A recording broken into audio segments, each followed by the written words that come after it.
నమస్కారం. Welcome to SR Telugu educational channel. ఇంతకు ముందు వీడియోలో అలంకారాల గురించి, అలంకారాల ప్రశ్నలు పాత ప్రశ్నపత్రాలలో ఏ విధంగా అడిగారు అన్న విషయాలు తెలుసుకున్నాం. ఈ వీడియోలో పర్యాయ పదాలు అన్న అంశం గురించి తెలుసుకుందాం. పర్యాయ పదాలు మనకు పాత ప్రశ్నపత్రాలలో ఏ విధంగా ఇస్తున్నారు? ఈ పర్యాయ పదాలు మనకు పాఠ్యపుస్తకంలోని పాఠ్యాంశాల వెనకాల ఉన్నవే వస్తున్నాయా, లేదా పాఠ్యపుస్తకం వెనకాల ఉన్నవి మాత్రమే వస్తున్నాయా, లేదా పాఠ్యపుస్తకంలో లేని పదాలను కూడా అడుగుతున్నారు? ఆ విషయాలు కూడా మనం ఇందులో చర్చించుకోవడానికి ప్రయత్నిద్దాం. ముందుగా ఈ క్రింది వాక్యాలలోని పర్యాయ పదాలను గుర్తించండి. మనుషులు నీళ్లు దొరికే తావుల్లో నివసిస్తారు, సరుకులు అమ్మే చోటులకు దగ్గరుంటారు, అందమైన ప్రదేశాలను ఇష్టపడతారు.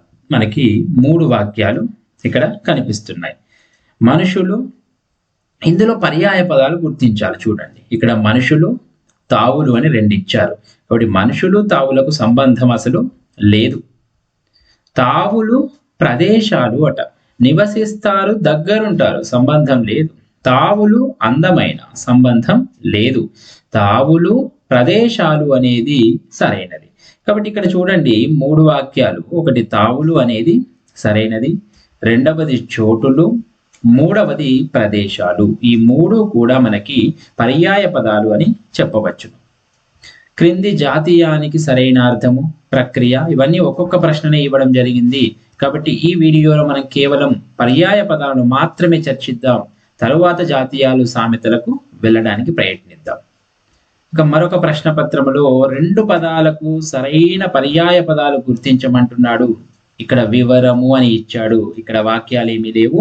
వివరము, వివరము అంటే మస్తకము, శీర్షము, తలపు, గుర్తు, విధానము, చందము, బిలము, కలుగు అనేది సరైనటువంటి పదము. వివరము అంటే బిలం, కలుగు. పయోనిధి, వయోనిధి అని ఇచ్చారు. వయోనిధి కాదు, పయోనిధి. ఇది పయోనిధి అంటే నీరు, సలిలము, రవి, భానుడు, కడలి, సాగరం, గగనం, నింగి. నీరు, సలిలం కాదు, రవి, భానుడు కాదు, గగనం, నింగి కూడా కాదు. మరి కడలి, సాగరం అనేది సరైనటువంటి పదం. రుగ్మత, రుగ్మత అంటే రోగం, జబ్బువ, పడతి, వనితి, అక్షి, చక్షువు, నీడజము, పతకము. ఇక్కడ రోగము, జబ్బు అనేది రుగ్మతకు సరైన పర్యాయ పదాలు అవుతాయి. కింది వాక్యాలలోని పర్యాయ పదాలను గుర్తించి రాయండి. భాస్కరుని వలన ఆరోగ్యం సిద్ధిస్తుంది, సూర్యుని వలన ప్రపంచం మనుగడ సాగిస్తుంది. కాబట్టి ఇక్కడ భాస్కరుడు, సూర్యుడు అనేది సరైన పదం. సముద్రమును ఈదుట తేలిక, సంసార సాగరమును ఈదుట కష్టము. సాగరము మరియు సముద్రము. శరత్కాల చంద్రికలు హాయినిచ్చును, ఆ వెన్నెల విహారము అందరికీ ఆనందమే గదా. శరత్కాల చంద్రికలు హాయినిస్తాయట. శరత్ కాలంలో ఉండే చంద్రిక అంటే వెన్నెల, ఇక్కడ కూడా వెన్నెల. ఇవి పర్యాయ పదాలు.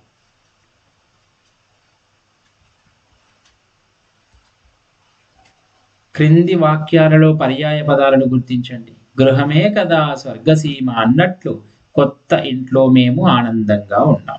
గృహము, ఒకటి గృహము, 2 ఇంట్లో. కాబట్టి ఇల్లు, గృహము అనేది పర్యాయ పదాలు. ఇవి పాత ప్రశ్నాపత్రాలు కాబట్టి ఇందులో వాక్యాలు ఇచ్చి తీసి రాయమంటున్నాడు. మల్టిపుల్ చాయిస్ క్వశ్చన్స్ లేవు, కానీ ప్రస్తుతం మనకు మల్టిపుల్ చాయిస్ క్వశ్చన్సే వస్తాయి. మనం మొదటి వీడియోలో మన మోడల్ పేపర్ని డిస్కస్ చేయడం జరిగింది. అందులో ఉన్న విధంగానే మనకు ప్రశ్నలు అడుగుతారు. కృష్ణుడు మురళీ రవముతో గోపికలను ఆకట్టుకునేవాడు. రవము మరియు ఇక్కడ ఉన్నటువంటి శబ్దము. కార్తీక పౌర్ణమి నాడు చంద్రికలు లోకమంతా వ్యాపించగా మహిళలు ఆ వెన్నెలలో దీపాలు పెడతారు. చంద్రికలు మరియు వెన్నెల అనేది సరైన పర్యాయ పదాలు. కింది వాక్యాలలోని పర్యాయ పదాలు గుర్తించాలి. ఇక్కడ కూడా భాస్కరుడు ఒకటి, అహిమకరుడు, అహిమం. హిమము అంటే చల్లని, అహిమము అంటే వేడి. కాబట్టి వేడి కిరణాలు ఇచ్చేవాడు సూర్యుడు. భాస్కరుడు అన్న, అహిమకరుడు అన్న సూర్యుడు అని అర్థం. ఝాన్సీ లక్ష్మీబాయి కథనంలో కత్తి దూసింది. కాబట్టి కథనం, సమరం ఈ రెండు కూడా పర్యాయ పదాలు. నగరము అను పదానికి సమానార్థాన్ని ఇచ్చే పదాలు. నగరం, నగరం అంటే ఒకటి పురము గ్రామమా అంటున్నాడు. గ్రామము వేరు, పురం వేరు. పట్టణము రాష్ట్రము వేరు వేరు, పట్టణము దేశం వేరు వేరు. కాబట్టి పురము పట్టణం అనేది సరైనవి. పాండవులు కురుక్షేత్ర సంగ్రామమున కౌరవులను జయించిరి. సంగ్రామం పర్యాయ పదాలు ఏవి? ఇక్కడ సంగ్రామం అని మనకు దీనికి అర్థం తెలియడానికి ఇచ్చారు. కాబట్టి సమరం, రణం కరెక్టే కానీ మరణం కాదుగా. రణం, సమరం, యుద్ధం. పోరు, రుధిరం, సమరం. పోరు, సమరం ఓకే, రుధిరం కాదు. సమరం, గుణం, యుద్ధం. సమరం, యుద్ధం ఓకే కానీ గుణం కాదు. కాబట్టి రణం, సమరం, యుద్ధం సరైన పర్యాయ పదాలు. గృహమే కదా స్వర్గసీమ అన్నట్లు కొత్త ఇంట్లో మనం ఆనందంగా ఉంటున్నాం. ఈ వాక్యంలో పర్యాయ పదాలట. గృహము ఒకటి, అలాగే ఇంట్లో ఇల్లు ఒకటి. ఇంతకు ముందు వచ్చింది ఇది. ఇల్లు స్వర్గం, గృహము ఇల్లు, గృహము ఇల్లు, స్వర్గం ఆనందం. ఇది సరైనది. పౌర్ణమి నాడు, పౌర్ణమి, చంద్రిక మరియు వెన్నెల అనేది సరైన పర్యాయ పదాలు. ఇల్లు అంటే ఆనందాల హరివిల్లు ఒక వాక్యం. సదనం అంటే సంతోషాల వాకిలి మరొక వాక్యం. గృహం అంటే ప్రేమానురాగాల పల్లకి, నిలయం అంటే అనుబంధాల లోగిలి. ఇల్లు అంటే ఆనందాల హరివిల్లు. సదనం అంటే సదనము, గృహం అంటే అన్ని అంటే అన్నాడు కాబట్టి మొదటిదే అయి ఉంటుంది. నిలయం అంటే నిలయం. సదనం, గృహం, ఇల్లు, నిలయం అనేవి సరైన పర్యాయ పదాలు. అటు ఇటుగా మార్చి ఇచ్చారు. రైతు అను పదానికి సమానమైన అర్థాన్ని ఇచ్చే పదాలు ఏవి? రైతు అంటే హాలికుడు మరియు సైనికుడు. సోపతి, సఖ్యత అను పదానికి సమానమైన అర్థాన్నిచ్చే పదాలేవి? స్నేహము, మైత్రి.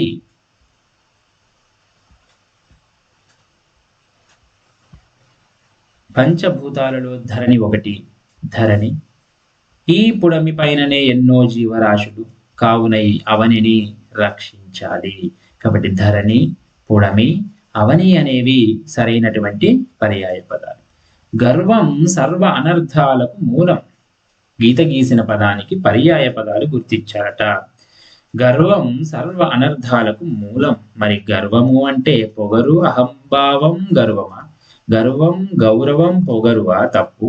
అహం అనర్థం కీడువా? తప్పు. ఈర్ష్య, అసూయ, అహమ. గర్వం అంటే ఈర్ష్య, అసూయ, అహం కాదు. గర్వం అంటే పొగరు, అహంభావం మరియు గర్వం వికృతి పదం. క్రింది వాక్యంలో ఉన్న పర్యాయ పదాలు గుర్తించి రాయాలి. భారతదేశం హాటక భూమి, అందుకే ఈ భూమిలో జన్మించడానికి పుణ్యం చేసుకోవాలి. ఈ భూమిలో జన్మించడం సువర్ణ అవకాశంగా భావిస్తారు. ఈ భూమిలో జన్మించిన వారికి కనకాభరణాలంటే కూడా మక్కువ. కాబట్టి ఇక్కడ కామ ఉంది, ఇది వాక్యం కాదు. ఇక్కడి వరకే వాక్యంగా తీసుకోవాలి. 3 వాక్యాలు ఉన్నాయి. భారతదేశము హాటక భూమి, హాటకం. ఈ భూమిలో జన్మించడానికి పుణ్యం చేసుకోవాలి. ఈ భూమిలో జన్మించడం సువర్ణ అవకాశంగా భావిస్తారు. సువర్ణం. కనకాభరణాలు, కనకం. కాబట్టి కనకము పుణ్యమా? తప్పు. అవకాశం మక్కువ, తప్పు. అవకాశం మక్కువ తప్పు. మక్కువ ఎక్కువ తప్పు. సువర్ణం, హాటకం అనేది సరైనది. రామబాణం జాతీయం, కాబట్టి ఇది జాతీయం. ఒకటే పర్యాయ పదం ఇక్కడ ఇవ్వడం జరిగింది. ఇవి పాత ప్రశ్నాపత్రాలు కాబట్టి. ఇక మరికొన్ని. స్నేహితులతో నిజాయితీగా ఉండాలి. ఆ నిజాయితీ మనకెందరినో మిత్రులను సంపాదిస్తుంది. ఆ నెచ్చెలులే మనకు నిజమైన సంపద. సోపతి లేనివాడు మనిషి కాదు. 4 వాక్యాలు. 1 స్నేహితులు, 2 మిత్రులు, 3 నెచ్చెలులు, 4 సోపతి. ఇవన్నీ కూడా పర్యాయ పదాలే. స్నేహితుడు నిజాయితీ అట, నిజాయితీ అనేది కాదు. మిత్రుడు నిజమైన సంపద కాదు. స్నేహితుడు, మిత్రులు, నెచ్చెలుడు సరైన సమాధానం. కనకం, కనకానికి బంగారము మరియు సువర్ణము. స్వర్ణము పుత్తడి, అపరంజి పైడి. కాబట్టి అన్ని సరైనవే. పైవన్నీ సరైన సమాధానం అవుతుంది. వృద్ధులైన తల్లిదండ్రులకు పిల్లల అండ ఎంతో అవసరం.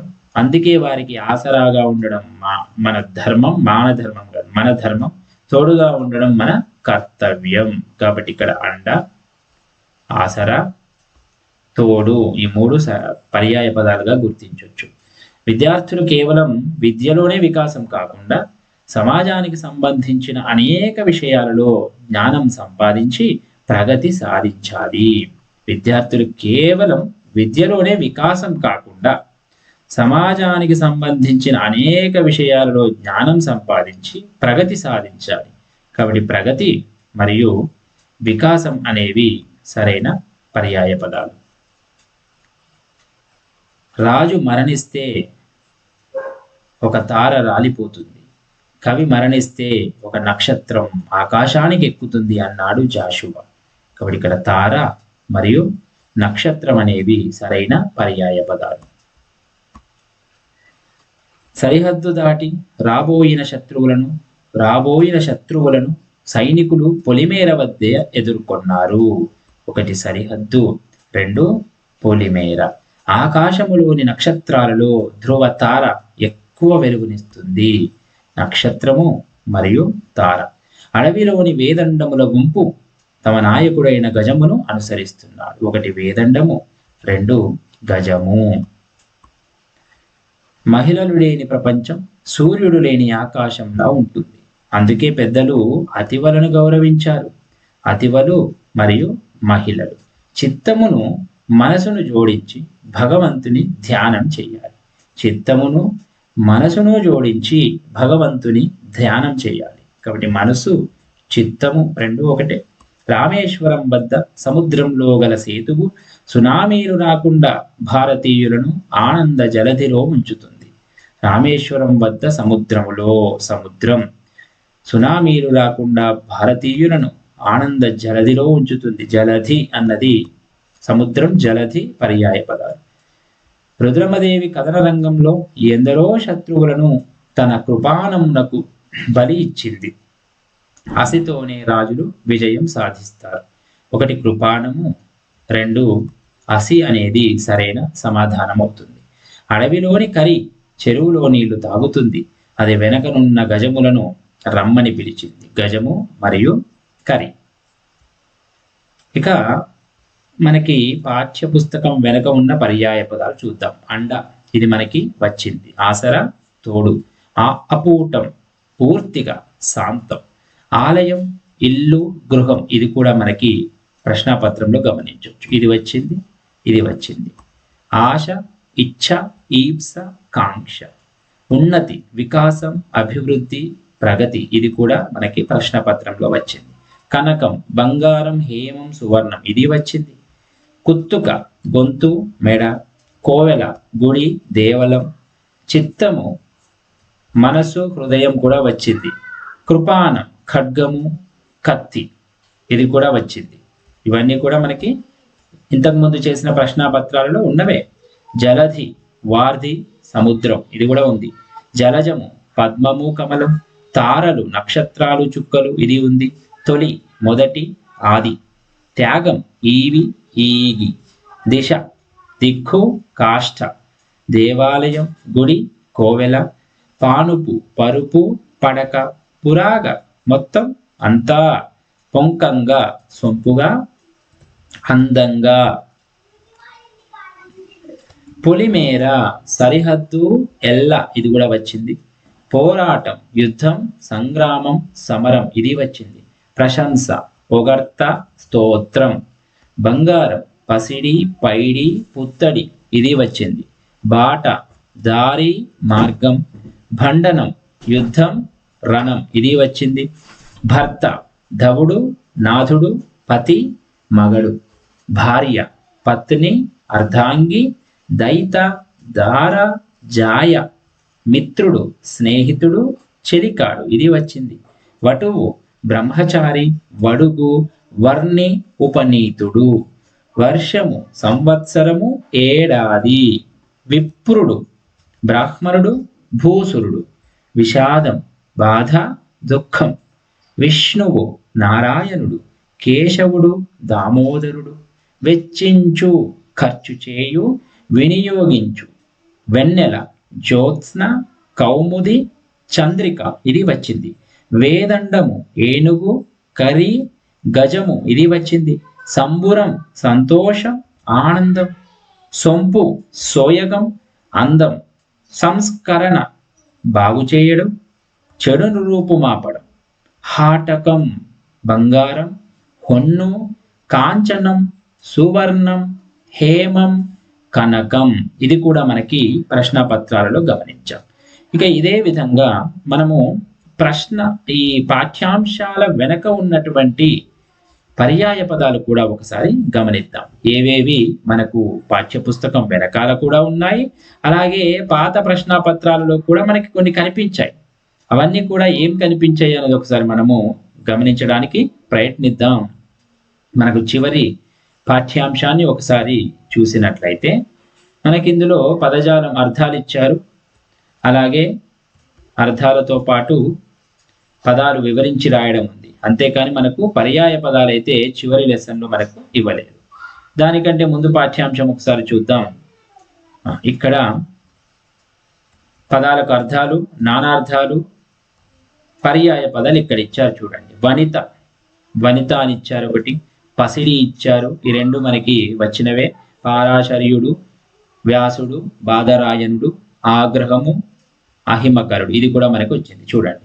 ఈ మూడు కూడా మనకి పాత ప్రశ్నాపత్రాలలో కనిపించాయి. కాబట్టి పాఠ్యాంశాల వెనకనున్నవి తప్పనిసరిగా అడుగుతున్నారు. అలాగే పాఠ్య పుస్తకం వెనక ఉన్నవి కూడా ఒకసారి చూసుకోవాల్సిన అవసరం ఎంతైనా ఉంది. అలాగే ఈ పాఠ్యాంశంలో ఒకసారి గమనిద్దాం. పదజాలం అన్న విషయంలో ఉంటాయి, భాషాంశాలు, సొంత వాక్యాలు, పదాలు వివరించి రాయడం. కాబట్టి ఇందులో మనకి పర్యాయ పదాలు అయితే లేవు గోల్కొండ పట్టణంలో. అలాగే మరొక పాఠ్యాంశము ఇక్కడ మబ్బు, గుండె, శిరసు. మబ్బు, గుండె, శిరసు, ఇది కూడా మనకు ఒక ప్రశ్నాపత్రంలో కనిపించింది. కాబట్టి ఈ పర్యాయ పదాలు చూసుకోవాలి. మనకు డిలేటెడ్ పోర్షన్లో ఉన్న పాఠ్యాంశాల వెనక ఉన్న పర్యాయ పదాలు కూడా తప్పకుండా ఒకసారి చదువుకోవాలి. ఆ పాఠ్యాంశం లేదు కదా, మరి ఈ పర్యాయ పదాలు నేను చూసుకోను అనడానికి వీల్లేదు. తప్పకుండా పాఠ్య పుస్తకంలో ఉన్న అన్ని పర్యాయ పదాలు చూసుకోవాలి. చూడండి, చుక్కలు, నక్షత్రాలు, ఇది మనకి వచ్చింది. అలాగే జ్ఞాపకం, పోరాటం, ఇది వచ్చింది. విషాదం, సంస్కరణ, ఈ రెండు కూడా మనకి ప్రశ్నపత్రాలలో అడిగారు. లక్ష్య సిద్ధి. ఇక మరొక పాఠ్యాంశంలో ఇందులో కూడా ఒకసారి గమనిద్దాం. భాషాంశాలు, పదజాలము, పర్యాయ పదాలు, ఇది చూడండి. ఇది ఎలా ఉందో అలాగే మనకి ఇవ్వడం జరిగింది. అలాగే స్నేహితులు, నిజాయితీ, ఇది కూడా ఉంది. నెచ్చెరుడు, ఈ రెండు కూడా మనకి ప్రశ్నపత్రాలలో మనం గమనించాం ఇంతకుముందు. శతక, మధురిమలో ఉన్నటువంటి విషయాలు ఇవి. అలాగే మరో పాఠ్యాంశంలో ఉన్న పర్యాయ పదాలు, అండ, చూడండి, అండ కూడా ఉంది మనకి.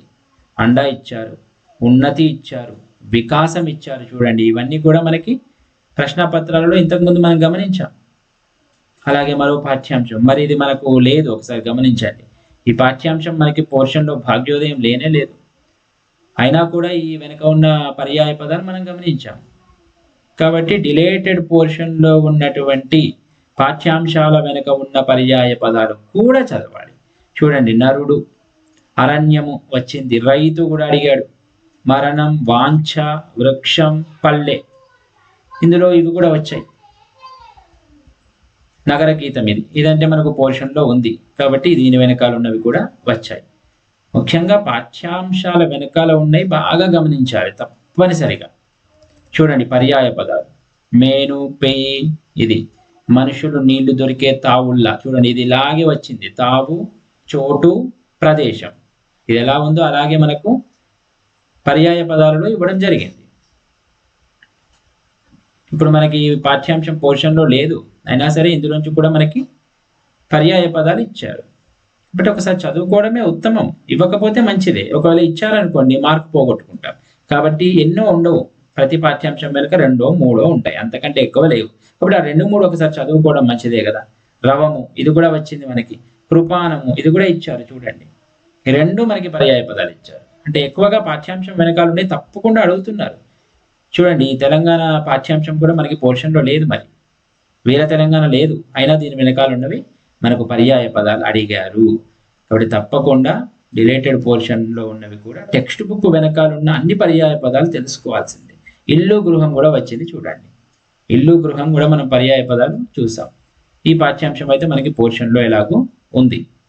ఇక మొదటి పాఠ్యాంశం చూద్దాం. దానశీలము. దానశీలంలో ఉన్నటువంటి పర్యాయ పదాలు. జలము, యశ. జలము, యశ. జలము మనకు ఏదో అడిగినట్లుగా ఉన్నారు. జలము అనేది మనకి అందులో వచ్చింది, యశ అనేది రాలేదు. కాబట్టి ఇలాంటివి ప్రశ్నపత్రాలలో చాలా వరకు వచ్చినవే మళ్ళీ వచ్చినట్టు కనిపించలేదు. కాబట్టి మళ్ళొకసారి అందులోవి చూసుకోవాలి. పాఠ్యపుస్తకంలో ఉన్నవైతే తప్పకుండా నేర్చుకోవాలి. ఇందులోంచే తప్పకుండా అడిగే అవకాశం అయితే ఉంటుంది. కాబట్టి పాఠ్యపుస్తకం దాటి ఎక్కువగా అడిగినట్లయితే మనకు కనిపించట్లేదు. పాఠ్యపుస్తకంలో డిలేటెడ్ పోర్షన్లో ఉన్న పాఠాల వెనకాల ఉన్న పర్యాయ పదాలన్నీ, అలాగే పాఠ్యపుస్తకం వెనకాల ఇచ్చినటువంటి పర్యాయ పదాలన్నీ తప్పకుండా నేర్చుకోవాలి. ఇంకా మీకు గూగుల్ డ్రైవ్ ఓపెన్ చేసినట్లయితే అందులో కూడా ఒక మీకు మెటీరియల్ కనిపిస్తుంది, పర్యాయ పదాలు అని.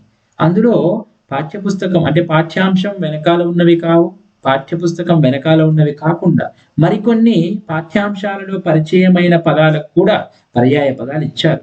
కాబట్టి అవి కూడా మీరు ఒకసారి బాగా చదువుకుంటే మల్టిపుల్ చాయిస్ క్వశ్చన్సే కాబట్టి ఏదో పట్టి పట్టాల్సిన అవసరం అయితే లేదు. ఒక్కసారి చదువుకున్నట్లయితే మీరు సులభంగా మల్టిపుల్ చాయిస్ నుంచి గుర్తుపట్టడానికి అవకాశం ఉంటుంది. సులభంగా గుర్తించగలుగుతారు ఒక్కసారి చదివినా కూడా. కాబట్టి పదే పదే బట్టి కొట్టాల్సిన అవసరం లేదు పర్యాయ పదాలు. ఒకసారి 2 సార్లు చదువుకుంటే ఒక అవగాహన వస్తుంది. మల్టిపుల్ చాయిస్ గుర్తించడం అనేది సులభంగా ఉంటుంది. తప్పకుండా మల్టిపుల్ చాయిస్ లోనే ఉంటుంది కాబట్టి అంత ఎక్కువ సమస్య కూడా ఏమీ లేదు. ధన్యవాదాలు. తరువాతి వీడియోలో తరువాతి అంశం ఏముంది అనేది విషయాలు తెలుసుకుందాం. మనకి ఎలాగో ప్రకృతి వికృతులు లేవు, ఇక పర్యాయ పదాలు పోతే ప్రక్రియలు ఉంటాయి. ప్రక్రియల గురించి తర్వాత వీడియోలో తెలుసుకుందాం. జాతీయాలు ఉన్నాయి, సామెతలు ఉన్నాయి. జాతీయాలు సామెతలు కూడా ఎలా చదవాలి, ఎక్కడెక్కడ ఈ విషయాలు మనకు పరిచయం అవుతున్నాయి పాఠ్యపుస్తకంలో అవి కూడా గమనిద్దాం. పాత ప్రశ్నాపత్రాలలో ఎలాంటి జాతీయాలు సామెతలు అడుగుతున్నారు, అలాగే మీకు కొన్ని పీడిఎఫ్ మెటీరియల్స్ కూడా నేను డ్రైవ్లో ఉన్న విషయం తెలియజేస్తాను. అందులోని ముఖ్యమైనటువంటి జాతీయాల సామెతలు కూడా ఒకసారి చర్చించుకోవడానికి ప్రయత్నిద్దాం. ధన్యవాదాలు.